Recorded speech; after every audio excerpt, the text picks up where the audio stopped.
질병분류 코드가 보험금 청구에 있어서 중요한 것인지 그 내용을 확인을 해 보겠습니다. 우선은 이 질병분류 코드는 이 알파벳과 숫자를 사용해서 분류를 하게 되는데, 우리나라는 그 국제 질병분류 기준을 우리나라 실정에 맞게 바꿔서 사용을 하고 있고, 통계청에서 이런 코드를 주관을 하고 있습니다. 질병이나 사인 이런 것들을 알파벳과 숫자 형태로 분류를 하고 있고, 예를 들어서 우리가 흔히 걸리는 장염이나 감기 이런 것들도 분류 코드가 있고, 머리가 아프다든지 어지럽다든지 이런 증상도 분류 코드가 있고, 코로나, 고혈압, 당뇨, 암, 뇌경색이나 심근경색 등등 이런 질병들은 분류 코드가 있습니다. 그래서 여기도 보면은 뇌혈관 질환이 여러 가지가 있는데, 뇌출혈은 I60에서 62까지, 뇌경색은 63 이런 식으로 분류가 되는데, 이 뇌출혈이 여기에만 포함되는 게 아니고, 이거는 내인성 뇌출혈이고, 외상의 경우에는 S 코드로 들어갑니다. 그래서 S06. 몇 이런 식으로 외상성 뇌출혈은 별도의 분류 코드가 있습니다. 그래서 이거를 또 세분화해서 살펴보면, 이렇게 그 내인성 뇌출혈 중에서도 이 I60.1 이렇게 보면은 이거는 중대뇌동맥에서 기원한 거미막하 출혈, 지주막하 출혈입니다. 이렇게 돼 있고, 뇌신부에서 발생한 뇌내출혈 중에서 그 뇌출혈 부위가 손해다 그러면은 I61.4 이런 식으로 코드가 디테일하게 보면은 차이가 발생을 하게 됩니다. 그러면은 이게 보험에서 왜 중요하냐? 이 보험에서도 이 보상 범위를 결정을 할 때 이런 질병 분류 코드를 사용을 하고 있습니다. 그래서 요거는 14대 질병으로, 특정 질병으로 입원하고 수술을 했을 때 지급하는 형식의 보험인데, 여기서 14대 질병이 뭔지 이런 식으로 나열을 해놨는데, 이 우측에 보면은 질병 분류 코드가 기재가 되어 있습니다. 그리고 이런 암이나 심근경색, 어떤 것들이 뇌경색인지 이런 것들을 분류를 할 때 질병분류 코드를 사용을 하고 있기 때문에 보험에서는 중요도가 당연히 있는 것이고요. 그리고 우리가 흔히 가입한 그 실비보험 같은 경우에도 이거는 보상 대상이 아닌 거를 결정할 때도 질병분류 코드를 나열을 하고 있습니다. 그래서 예를 들어서 N96에서 98까지 사이는 보상 안 해준다, 5500에서 5599까지 코드는 안 해준다, 이런 식으로 되어 있습니다. 그리고 이런 코드만 있는 게 아니고, 여기 옆에 보면은 코드는 보상 대상인데 이런 것들 대상이 안 되는 행위들을 했다 그러면은 보험금 처리가 안 되는 것은 맞죠. 근데 여기에서도 이런 내용만 있는 게 아니라 이런 질병분류 코드를 사용을 하고 있습니다.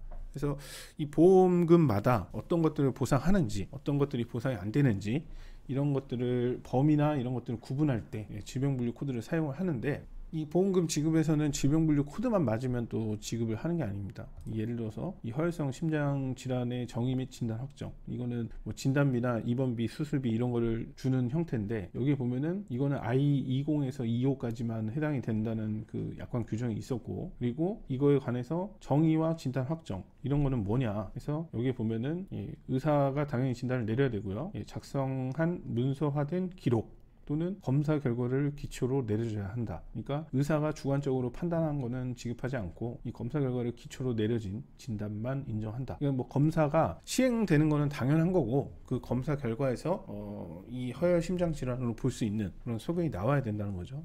그리고 여기 보면은 병력과 함께, 그러니까 이 병을 일으키는 고혈압이나 당뇨 이런 것들과 함께 심전도, 심장 초음파 이런 정밀 검사를 기초로 해야 한다, 이런 식으로 되어 있습니다. 그래서 약관에서 정한 기준이 질병 코드만 맞으면 주는 게 아니고, 이런 여러 가지 기준들을 전체적으로 판단을 해서 하는 것이기 때문에, 그래서 질병 코드가 중요한 것은 맞지만 절대적인 것은 아니다, 이렇게 보시면 될 것 같고요. 그리고 이런 거는 그 소액 청구권에서는 어느 정도 질병 코드가 맞고 특별하게 이견 걸 만한 내용이 없으면은 그냥 처리를 해주는 경우가 많은데, 어느 정도 진단 급여라든지 수술 급여 이런 사건에서는 진단 코드가 맞아도 지급이 거절된 사례들이 굉장히 많습니다. 예를 들어서 이거는 저희가 소개했던 사례들인데, 아주 주기적으로 항상 나오는 그런 유형의 분쟁이고요. 이것도 뇌졸중에 해당하는 I652 코드로 최종 진단이 됐어요. 근데 보험회사는 이 보상 거절을 한 거죠. 그리고 이것도 암으로 진단됐는데 지금 거절됐고, 이것도 방광암인데 거절됐고, 폐선암인데 의료자문 통해서 거절한 거고, 그다음에 이것도 마찬가지고요. 근데 이것도 뇌졸중, 이것도 뇌경색, 이런 식으로 금액이 어느 정도 몇백만 원에서 몇천만 원씩 되는 이런 진단비 청구는 그 진단 진단이 맞는지를 다 들여다보게 됩니다. 그래서 무조건 100% 분쟁이 생기는 건 아니지만 이 검사 결과가 좀 미흡하거나 약관 기준에 맞지 않거나 다른 의사가 봤을 때는 보상 범위에서 벗어나는 다른 코드, 이런 코드들로 부여가 가능한 경우, 그런 거를 질병 코드를 막 바꾸는 방식으로 진행을 해가지고 면책 처리를 하는 거죠.